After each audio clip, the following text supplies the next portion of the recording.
It follows the story of Adam Sandler, plays Henry Roth, a womanizing marine veterinarian who falls for an art teacher. Drew Barrymore plays Lucy Whitmore. When he discovers she has amnesia and forgets him a day later, he resolves to win her over again each new day. Lucy's memory problems began following a car accident, which took place 1 year before Henry and Lucy met. Lucy's specific condition is described as Goldfield syndrome, a fictional disorder created for this movie. Retrograde amnesia is a condition in which a person is unable to create new memories after an amnesia-inducing event. Anterograde amnesia may involve either partial or total inability to remember events that have happened. When we try to forget something unpleasant, whether a bad argument or a traumatic event like an accident, we may be unintentionally inducing amnesia of unrelated memories. According to a new study, this temporary state of amnesia mimics organic amnesia, disrupting the processes in the hippocampus that lead to long-term memory creation.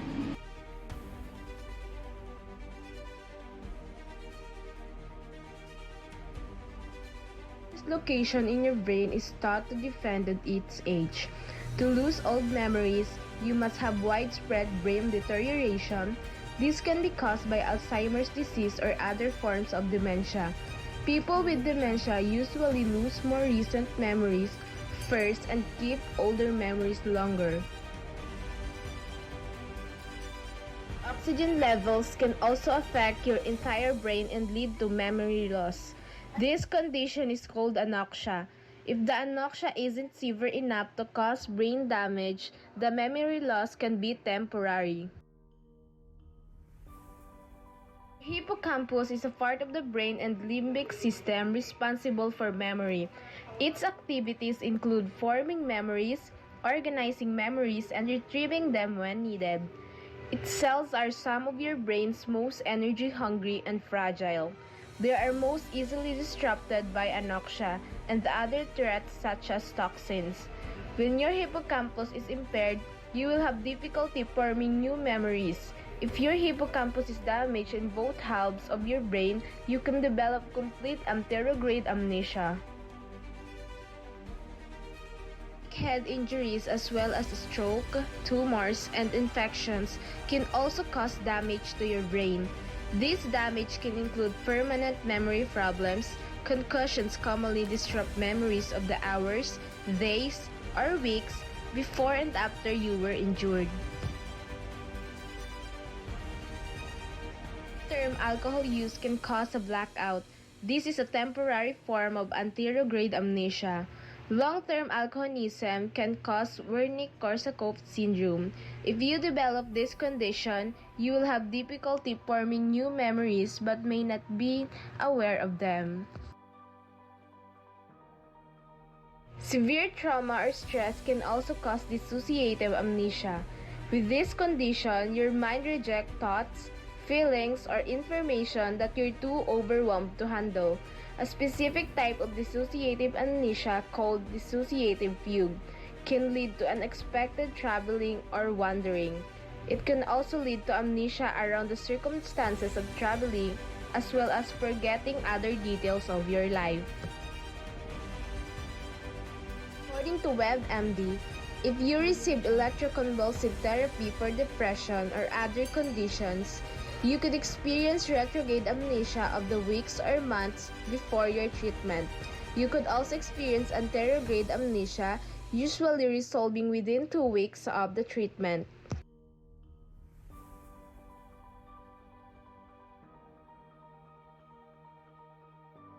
Having retrograde amnesia means you lose your ability to recall events that happened just before the event that caused your amnesia.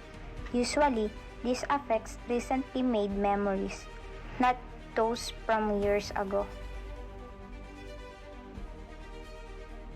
If you have this type of amnesia, it means that you can't remember new information since your amnesia. You can still recall information from before the event that caused your amnesia. This is more common than retrograde amnesia. This is temporary form of amnesia that tends to resolve within 24 hours. It occurs more often in middle-aged and older adults. Once this type of amnesia resolved, it rarely occurs. You may repeatedly ask the same question and have no recollection of the past few hours. Your memory will slowly return over the next 24 hours. Experts are unsure what causes this type of amnesia. This occurs after a significant injury to your head and can present as either anterograde amnesia, retrograde amnesia, or both. Also known as childhood amnesia. This term is used to describe the way adults can't recollect early childhood memory. This may be because young children's brains are still developing and unable to consolidate memories. Dissociative amnesia is caused by stress or trauma and present as forgetting specific events or period of time. In some cases, dissociative amnesia could even mean forgetting most of your identity and life history. In rare cases, you may forget all or most of your personal information and travel away from home or take up a new identity. This is known as dissociative fugue. Memory is a process consisting of transferring short-term memory, around 7 bits of information, lasting about 20 seconds, into long-term memory stores. For Lucy, falling asleep is a trigger after which the previous day's experiences are completely forgotten. In contrast, an actual case of anterograde amnesia would result in Lucy showing problems learning and retaining new information during the day. If anything, sleep should help to consolidate new memories. Anterograde amnesia can cause serious disadvantages to a person's life. If the condition is severe enough by interfering with simple conversations and tasks that time to complete.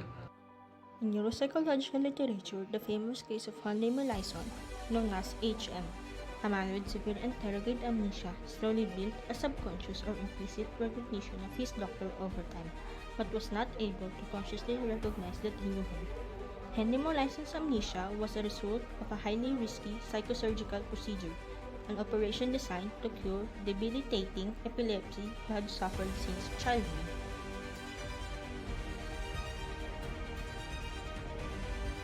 In most cases, amnesia resolves itself without treatment. However, if an underlying physical or mental disorder is present, treatment may be necessary. Psychotherapy can help some patients. Hypnosis can be an effective way of recalling memories that have been forgotten. Family support is crucial. Photographs, sense of smell, and music may help. Treatment often involves technique and strategies to help compensate for the memory problem.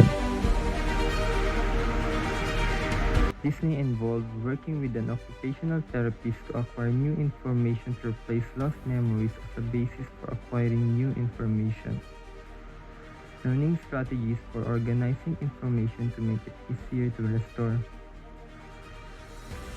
Using digital aids such as smartphones help with daily tasks to remind patients about important events, when to take medication, and so on.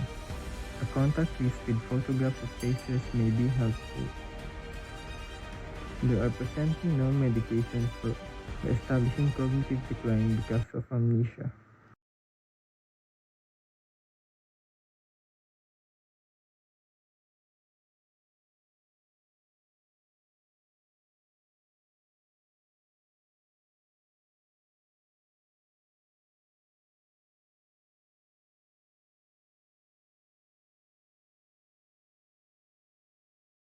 It